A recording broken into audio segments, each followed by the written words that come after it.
मान लीजिए आपके पास में 1 लाख रुपए है, उससे आपने एक ट्रेड लिया जिसमें आपका 20,000 रुपये का नुकसान हो गया।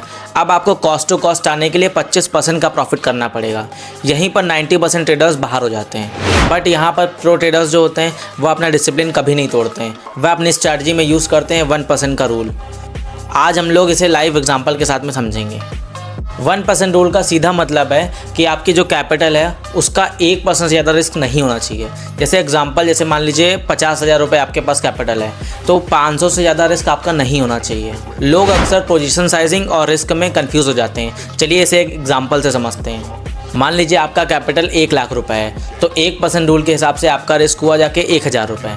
मान लीजिए किसी कंपनी का आप शेयर खरीदना चाहते हैं जिसका दाम अभी 2,500 रुपये है और आपने उसमें स्टॉप लॉस लगाया है 2,450 रुपये का, यानी पर शेयर रिस्क है 50 रुपये।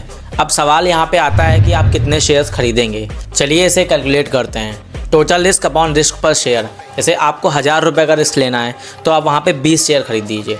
ज़्यादातर लोग क्या करते हैं, वो 1 लाख के पूरे शेयर्स खरीद लेते हैं तो वहाँ पे आपको 40 शेयर खरीदने पड़ जाएंगे। लेकिन आपको वहाँ पे रिस्क 1,000 का लेना है, इसलिए आपको 20 शेयर ही खरीदने हैं वहाँ पे। इसे कहते हैं स्मार्ट पोजीशन साइजिंग। इस रूल का सबसे बड़ा प्रॉफिट है कि आप एकदम मेंटली स्ट्रांग रहेंगे। जब आपको पता है कि आपका रिस्क 1% है तो आप फियर में ट्रेड नहीं लेंगे। अगर आप 10 बार लॉस भी कर देते हैं तो आपका 10% ही कैपिटल जाएगा, लेकिन 90% तो आपका सेफ रहेगा।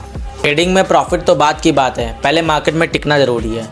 अगली बार ट्रेड लेने से पहले क्वांटिटी इस फार्मूले से कैलकुलेट करें। अगर आप चाहते हैं कि मैं आपको फ्री में कैलकुलेटर शीट दूं तो आप कमेंट में कैलकुलेटर लिखिएगा और फॉलो करना ना भूलें। मिलते हैं अगली वीडियो में।